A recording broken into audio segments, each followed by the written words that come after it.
Hujambo na karibu tena mtazamaji wa The World News. Katika kipindi hiki cha ulimwengu wa siasa, naitwa Adam Hussein, lakini tuendelee kukufahamisha mengi yanayojiri katika ulimwengu, na wakati huu tuelekee huko Tehran ambapo Ayatollah Al-Khamenei, kiongozi mkuu wa serikali ya mapinduzi ya Iran, atoa ujumbe mzito kwa ulimwengu, huku akisema kwamba licha ya kumalizika kwa vita baina ya Iran pamoja na Israel, lakini Iran haitasita kujibu mashambulizi yoyote wakati wowote. Kiongozi mkuu wa serikali ya mapinduzi ya Iran Ayatollah Al-Khamenei amesema kuwa Iran lazima ijibu mashambulizi yoyote ama ya Marekani au ya Israel katika kuvilenga vituo vya kijeshi vya Marekani vilivyopo katika maeneo ya Mashariki ya Kati pamoja na maeneo mbalimbali huko Tel Aviv na kwingineko katika Israel. Katika hotuba yake ya kwanza ya televisheni tangu kusitishwa kwa mapigano kati ya Iran na Israel, Khamenei amesema kuwa mashambulizi yoyote dhidi ya Jamhuri ya Kiislamu ya Iran yatakuja kwa gharama kubwa, akitaja kuwa Iran tayari ililenga kambi kubwa zaidi ya kijeshi ya Marekani katika eneo la Mashariki ya Kati iliyoko Qatar baada ya Marekani kujiunga na mashambulizi ya Israel. Hata hivyo, kiongozi huyo amesema kwamba lazima wapambane na Marekani katika namna yoyote na kamwe hawatoiweza kuiacha Marekani kwa sababu ya kile kinachodaiwa kwamba ni taifa kubwa la ulimwengu.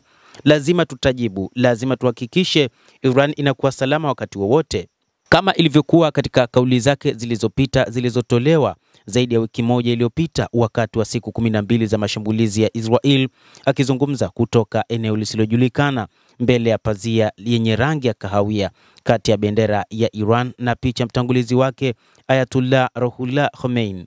Aidha, Khamenei amesema kwa kuzingatia uwezo wao wa kufika maeneo muhimu ya Marekani katika Mashariki ya Kati na kuchukua hatua dhidi yao wakati wowote itakapobidi, jambo ambalo litatokea hasa mashambulizi ya Tehran. Katika moja ya matamshi yake, rais wa Marekani alisema kuwa Iran lazima ijisalimishe. Hili halihusiani tena na urutubishaji wa uranium ama sekta ya nyuklia pekee, ni juu ya kulazimisha Iran kunyenyekea. Bila shaka kauli kama hiyo ni kujiturumua mno kutoka katika kichwa cha rais wa Marekani.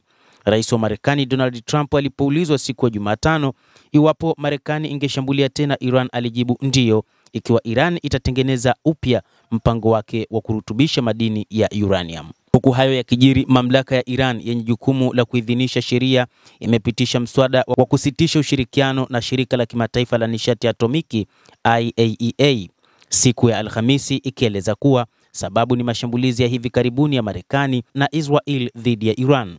Wabunge walipiga kura kuunga mkono mswada huo siku moja baada ya usitishaji mapigano kumalizika katika vita vya siku 12 dhidi ya Israel, ambapo Israel na Marekani zilishambulia maeneo ya nyuklia ya Iran na maeneo mbalimbali nchini Iran.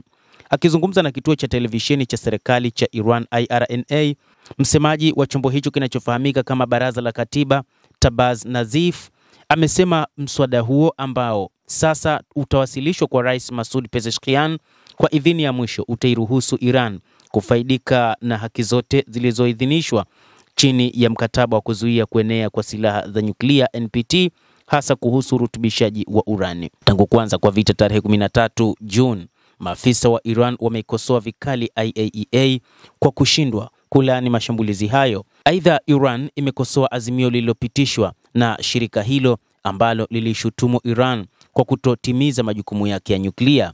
Waziri wa mambo ya nje wa Urusi Sergei Lavrov amepinga hatua ya Iran iliyomshirika mkuu wa Moscow ya kusitisha ushirikiano na IAEA.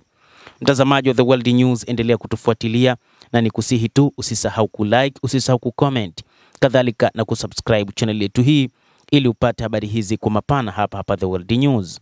Mimi ni Adam Hussein, endelea kuwa nasi wakati wote, endelea kutufuatilia uweze kufahamu mengi yanayojiri katika ulimwengu.